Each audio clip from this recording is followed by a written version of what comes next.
Are you an empty nester? Are you thinking about downsizing your home, moving into a smaller one, or simply getting rid of things? Maybe you want to move to a home that is more manageable with less maintenance to fit your lifestyle, or to be closer to town, family, medical, shopping, or a number of other things that take priority as our lives change. For instance, you may want to get rid of the 3-acre yard and get a smaller yard to care for. Sure, you're going to be moving closer to neighbors, but who cares? You're going to be on the golf course, fishing, traveling, and you won't have to worry about fitting in the yard work as much or at all. Sound good? Well, stick around for 3 downsizing tips that will ease you into the hard part of going through all of your stuff. I will have a free offer at the end of the video that you will find very helpful. Let's go take a look.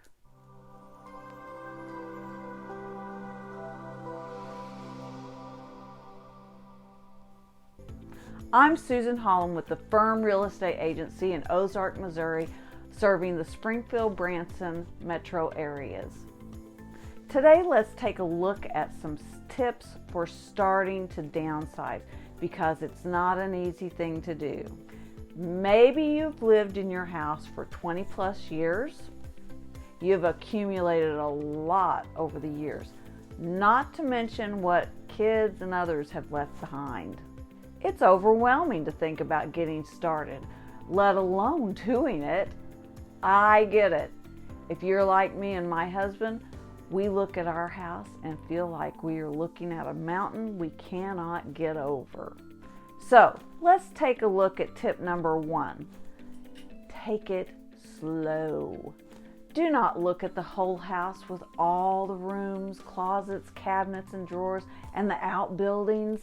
Take one room, closet, cabinet, or drawer at a time. If you have a large outbuilding or shop, break it down into sections. Once you get started, you will gain momentum and keep going. Tip number 2, buy strong trash bags. Probably when you're going through sections of your home, you're going to come across things that you're wondering, what the heck is this? Why did I save it? Can this even be used anymore? Does it work? Yeah. A good sturdy trash bag will take care of many of those things.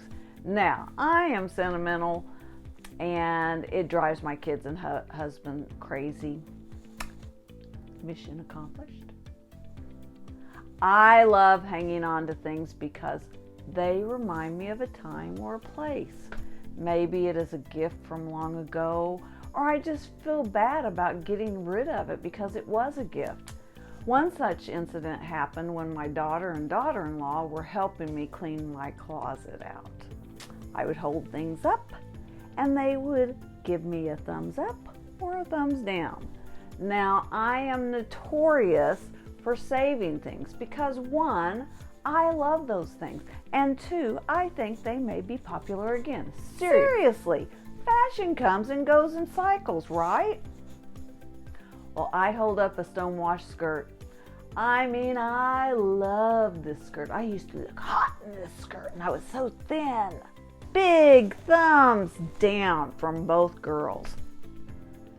I'd been doing so well, but when it came to this skirt, I lost it. I wanted to keep it. My daughter-in-law laughed and told me to put it in the bag. But my daughter and we squared off. I had rebelled and had thrown down the gauntlet. At first, it was a silly tug of war, but then it was on. My daughter and I were wrestling for this skirt. We rolled all over the bedroom floor. We were laughing the whole time, but we were also dead serious and both determined to win. Youth won out, but not before I gave it a good fight. It went into the bag. Oh, and great news, my daughter-in-law is still in the family and still helps me when I need help getting rid of things. Thank goodness. My daughter and I didn't scare her off. You see, being sentimental is fine when you have a family heirloom, but when it is an out-of-style piece of clothing, get rid of it. I hate to be the one to break it to you, but I know from experience, you probably will not be able to fit into it by the time the fashion train comes back around. But I'm still waiting to tell my daughter I told you so when stonewash comes back into style. And the skirt, well, I couldn't fit into that skirt anymore. It's called acceptance. The same goes for knickknacks. It's time to throw out the talking fish that flip-flops on its board. It was funny for a while, but you put it away for a reason, right? I know, it was a gift from a dear person you met 20 years ago and haven't really talked to since. I understand. Get rid of it or donate it. Donating clothes, tools, household small appliances can be fun. Just make sure they are clean and nice.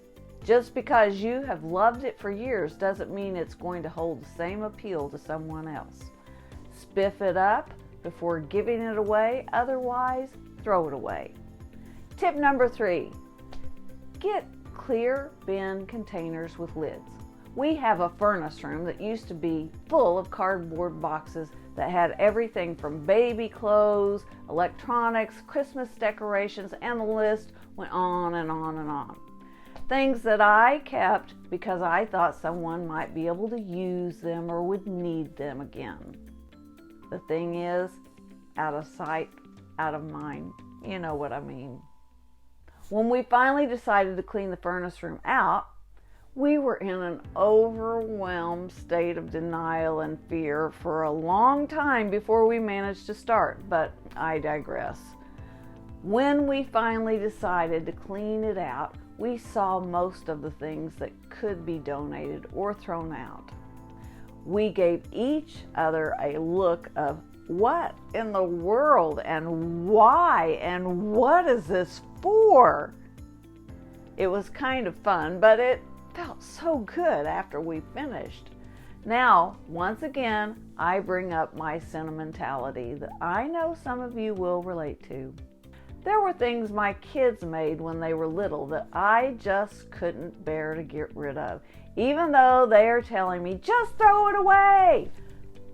Also, I taught school for 26 years and every gift a student gave me was special. Again, from the peanut gallery, throw it away! Nope, I can't do it. So I bought clear bin containers with good lids that can be stacked. Now I can see through the bin and know what I have. Also, we don't have a full furnace room full of unknown items in cardboard boxes. We now have a couple of clear bin containers that we can see through and a floor we can walk across. Also, when it's time for me to move on from this world, then my kids will be able to see what is inside and decide what to keep or get rid of. Who knows, they may grow some sentimentality themselves. Downsizing doesn't mean you have to get rid of everything, but it does show us how much crap we have accumulated in a lifetime. And it is so freeing to get rid of those useless things. Okay, I want you to stay tuned for more of my downsizing tips. I will be releasing new information weekly. If you like this information, click the subscribe and please hit the like and ring the bell if you want notifications for my weekly videos. I would love to hear from you, especially if you have a story about downsizing to move or in general, and place it in the comments below. Now for the free guide. Maybe you have always lived in your house, or maybe you have never sold a house, or it has just been so long since you've sold a house that you don't remember the steps you took. Click below in the details for mistakes first-time home sellers make. Whether you are a first-time home seller or just rusty in the selling market, this guide will help you. Then, if you have any real estate questions at all, just give me a shout, call or text me, or send me an email. Until next time, I am Susan Holland and I love living in the Ozarks.